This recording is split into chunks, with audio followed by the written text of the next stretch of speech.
আর নিজের মন চাহি যদি আইন পাশ করতে চান, তবে ভারতবর্ষের নাগরিক হিসাবে বলছি, গণতান্ত্রিক অধিকার নিয়ে এই ধর্মনিরপেক্ষ রাষ্ট্রে আমরাও দ্ব্যর্থহীন কণ্ঠে বলছি, আন্দোলন করার অধিকার সংবিধান যেমন দিয়েছে। আপনি পার্লামেন্টের মেম্বার বাড়ান, পার্লামেন্ট আপনার দখলে, আর ভারতবর্ষের প্রত্যেকটা রাস্তা আমরা ধর্মনিরপেক্ষ মতবাদের উপরে বিশ্বাসী প্রত্যেকটা নাগরিক হিসাবে এই দেশের অধিকার নিয়ে পদগুলোকে অবরোধ করব ইনশাআল্লাহ। ওয়াকফ নিয়ে কেন্দ্রীয় সরকার একটা সংশোধনী বিল পাশ করার চক্রান্ত চালাচ্ছে, যেটা কম বেশি আপনারা সবাই জানেন। ওয়াকফ সম্পর্কে আপনাকে প্রত্যেকটা মুসলমানকে বোঝা দরকার। আপনাকে 10 মিনিট 20 মিনিট আধ ঘন্টা বোঝার দরকার নয়। পরিপূর্ণ ধ্যান দিয়ে যদি আমার দিকে 2 মিনিট তাকিয়ে থাকেন, আশা করছি ওয়াকফটা আপনাকে বোঝাতে পারবো ইনশাআল্লাহ। এই স্টেজের উপরে দেখুন একটা গ্রিন শপ বিছানো আছে, গ্রিন শপ বিছানো আছে। তার উপরে এই সোফাটা আছে, সোফার উপরে আমি আছি। এই স্ট্যান্ড, মাইক্রোফোন, এই টপ, এই চেয়ার, এই লোহার অ্যাঙ্গেল সব তার উপরে আছে। আমার মোবাইল, আমি সব এর উপরে। আচ্ছা, এই গ্রিন শপটা যদি টান দেওয়া হয়, যারা যারা স্টেজের উপরে যা আছে, যারা আছে সবাই যাব না, আমরা বাদ দিয়ে সবটা যাবে? সবাই বলেন জোরে। কেন?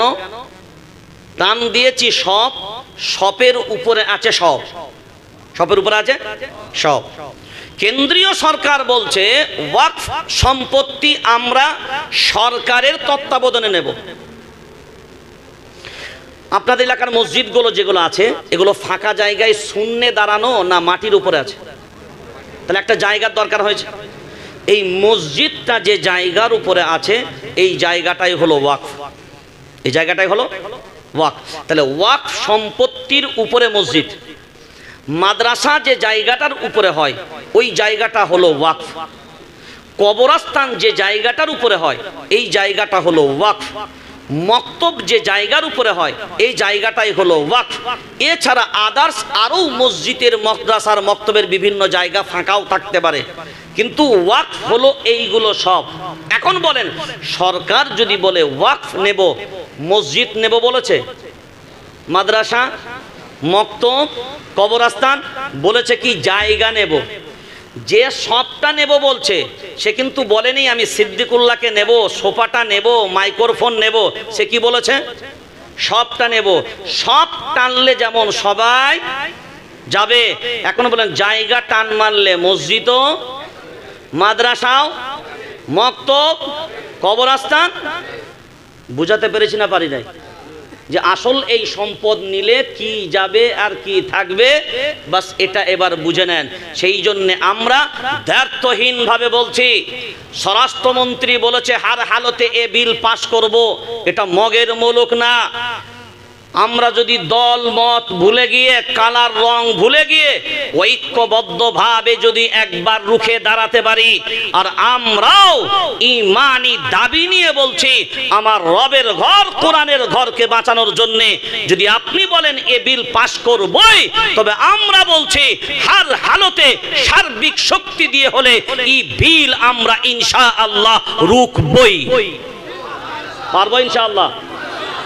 নাম্বার 2, আপনি বলেছেন পার্লামেন্ট আপনার, পার্লামেন্ট মেম্বার আপনাদের, পুরো পার্লামেন্ট দখল করুন, মেম্বার আরো বাড়ান, পার্লামেন্ট আপনি চালাবেন।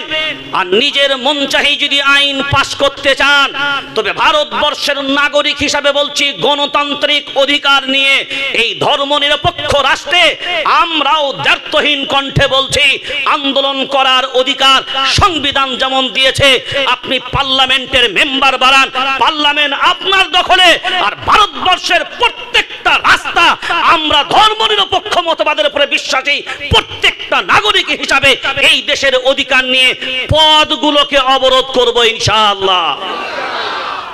আমরাও দেখব আপনি কতটা নেমেছেন, সেটা আমরা যতটুকু শক্তি আছে এই শক্তি ইনশাআল্লাহ কাজে লাগাবো, পারবো ইনশাআল্লাহ। তবে একটা প্লাস পয়েন্ট আমাদের বাংলার মানুষের জন্য হলো, আমাদের বাংলার সরকার, বাংলার প্রশাসন এই ওয়াকফ সংশোধনী বিলের বিরুদ্ধে গেছে। এটা আমাদের জন্য একটা বড় প্লাস পয়েন্ট।